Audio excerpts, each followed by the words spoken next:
বিদ্যাসাগররা শিখিয়ে গেছেন সত্যি কথা বলতে গেলে, সঠিক পথে থাকতে গেলে শূন্য হই অথবা না হই রাস্তায় থাকতে হয়।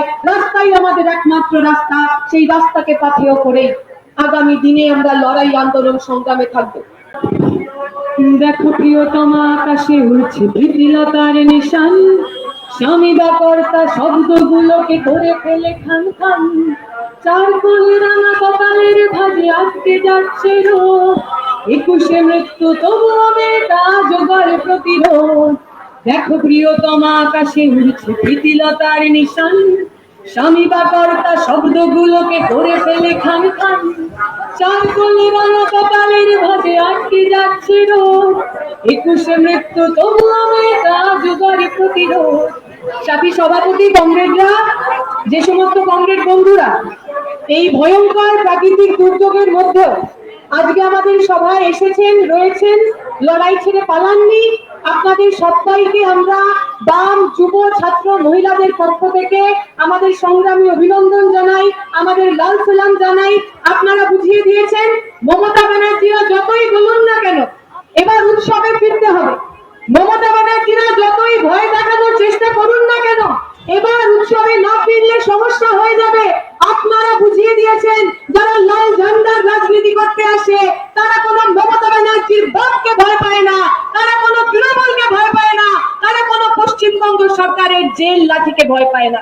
আমার আগের বক্তারা বলেছেন যে লড়াই আন্দোলনের মধ্যে দিয়ে বিগত 1.5 মাস ধরে আমরা চলেছি, যন্ত্রণা থেকে এসছে মানুষ রাস্তায়। অনেকের মনে হচ্ছে যে হয়তো রাজনীতির জন্য মানুষ রাস্তায় নেমেছে। এই তো আনিস খান বসে আছেন, আনিস খানের বাবা তার ছেলেকে হারিয়েছেন, তিনি জানেন সন্তান হারানোর যন্ত্রণা কি। তিনি যখন আজকে আমাদের এই সভায় এসে বসেছেন তিনি তিলোত্তমার মা বাবার মতো একজন সন্তান হারা পিতা হিসেবে বসেছেন। আজকে যখন পশ্চিমবঙ্গের গ্রামে গ্রামান্তরে সাধারণ মানুষ তার বাড়ির ছেলে মেয়েটার মুখের দিকে তাকিয়ে রাস্তায় নামছেন, আজকে যখন তৃণমূলীদের চোখ রাঙানো, তৃণমূলীদের হুমকি ধমকির বিরুদ্ধে সাধারণ মানুষ চোখে চোখ রেখে রাস্তায় নামছেন, মানুষ মনে করিয়ে দিচ্ছেন এই পশ্চিমবঙ্গের ইতিহাস আসলে বিদ্যাসাগরদের ইতিহাস। যে বিদ্যাসাগররা মেজরিটির জন্য দাঁড়িয়ে থাকেননি, যে বিদ্যাসাগররা ওই নম্বরের হিসেবে হয়তো সংখ্যায় কম ছিলেন, সেই সময় নির্বাচন হলে হয়তো বিদ্যাসাগর ভোটে জিততেন না, শূন্য হতেন, কিন্তু বিদ্যাসাগররা শিখিয়ে গেছেন সত্যি কথা বলতে গেলে, সঠিক পথে থাকতে গেলে শূন্য হই অথবা না হই রাস্তায় থাকতে হয়। রাস্তাই আমাদের একমাত্র রাস্তা, সেই রাস্তাকে পাথেয় করে আগামী দিনে আমরা লড়াই আন্দোলন সংগ্রামে থাকবো। অনেক মিডিয়ার বন্ধুরা জিজ্ঞেস করছেন আপনারা আজকে এখানে সভা করছেন, পুলিশের কাছ থেকে তো আপনারা পারমিশন নেন। আমরা বলছি পুলিশের কাছ থেকে পারমিশন নেব কেন? যে পুলিশ আমার তিলোত্তমাকে খুন ধর্ষণ করার পর থানার ভিতরে তথ্য প্রমাণ লোপাট করলো তার কাছ থেকে আমরা পারমিশন নেব? যে পুলিশ প্রতিদিন আমার বাড়ির মেয়েটার খুন ধর্ষণ হওয়ার পর আততায়ীদের মাথায় ছাতা ধরে তাদের কাছ থেকে পারমিশন নেব? এই পশ্চিমবঙ্গের রাস্তা, কলকাতার রাজপথ আমাদের ট্যাক্সের টাকায় তৈরি। এই যে পুলিশরা দাঁড়িয়ে রয়েছেন তাদের ভর্তি, তাদের ভর্তি আমাদের টাকায় তৈরি। যদি আমাদের মনে হয় পুলিশ আর আমাদের নিরাপত্তা দিতে পারছে না, আমার মা বোনকে নিরাপত্তা দিতে পারছে না, পশ্চিমবঙ্গের প্রত্যেকটা রাস্তা আমাদের দখলে থাকবে, কোন পুলিশের পারমিশন আমাদের লাগবে না, কোন পুলিশের প্রোটেকশন আমাদের লাগবে না, সাধারণ মানুষ নিজের প্রোটেকশন নিজেই দেবে। তৃণমূলের নেতা মন্ত্রীরা বিভিন্ন জায়গায় হুমকি দিচ্ছেন, ধমকি দিচ্ছেন, মহিলাদের চেহারা বিগড়ে দেওয়ার হুমকি দিচ্ছেন, মা বোনেদের ছবি বিকৃত করে ওই বাড়ির সামনে লাগিয়ে দেওয়ার ধমকি দিচ্ছেন। আমরা বলছি ধমকি চমকি গুলো একটু কম করবেন। ওই হিন্দিতে একটা কথা আছে না कि शराफत, शरीफ आदमी जब अपना शराफत छोड़ देता है तब उससे बड़ा गुंडा कोई नहीं होता। अभी जो आम आदमी है जिस तरीके से वो सड़क पे उतर के आए हैं, अगर आप लोग ऐसे ही करते रहे वो भी अपना शराफत छोड़ देंगे और हमसे बड़ा गुंडा तृणमूल में कोई नहीं होगा, आम आदमी से बड़ा गुंडा पूरी दुनिया में कोई नहीं होता। ये बात आप याद रखिएगा, जहन में रखिएगा, ये बात आप याद रखिएगा। পশ্চিমবঙ্গের সাধারণ মানুষরা যারা রাস্তায় নেমেছেন তারা কেউ কুর্সির জন্য রাস্তায় নামেননি। যে ডাক্তাররা দিনের পর দিন রাস্তায় বসেছিলেন তারা স্বাস্থ্যমন্ত্রী হওয়ার জন্য রাস্তায় বসে থাকেননি, তারা তাদের সহকর্মী আমার আপনার নিরাপত্তার কথা ভেবে রাস্তায় নেমেছে। তাই ওদের পাশে দাঁড়াতে হবে। ভুলে গেলে চলবে না যে রূপসা মন্ডলদের জেলের মধ্যে পড়তে চেয়েছিল, যে কলকান দাশগুপ্তকে জেলের মধ্যে পড়তে চেয়েছিল, কলকান দাশগুপ্তর অপরাধ কি?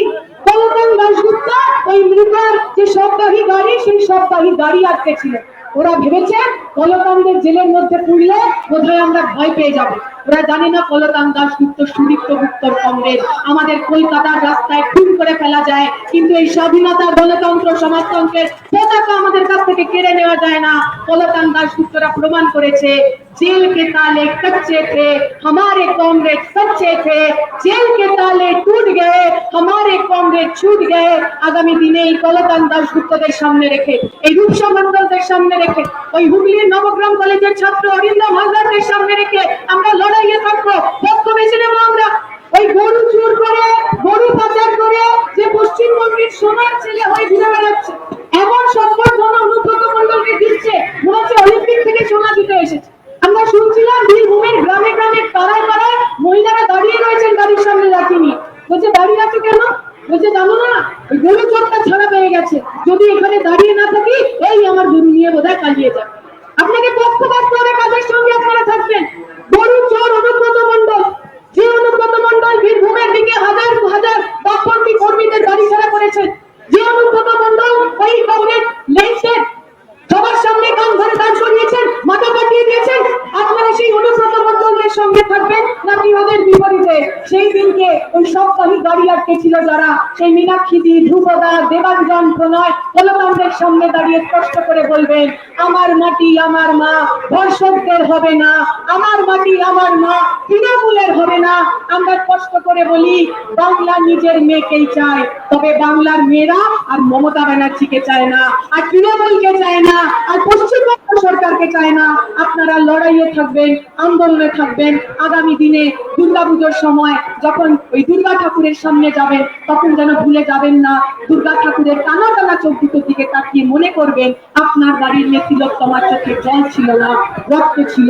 তিলোত্তমার রক্ত চোখ যেন আপনার বুকে শুধু শোক না, রাগ তৈরি করে। সেই রাগের আগুন যেন দাবানলের মতো এই দুর্নীতিবাদ তৃণমূলের বাড়িতে ছড়িয়ে পড়ে, তার দায়িত্ব আপনারা নেবেন। যে কথা বলে শেষ করব, তথ্য বদল দো, তাজ বদল দো, বেঈমানों का রাজ বদল দো। বেঈমানদের রাজ বদল করার জন্য, বেঈমানদের গদি থেকে টেনে নামানোর জন্য আসুন আমরা লড়াইয়ে থাকি, আন্দোলনে থাকি। শুকরিয়া, জিন্দাবাদ।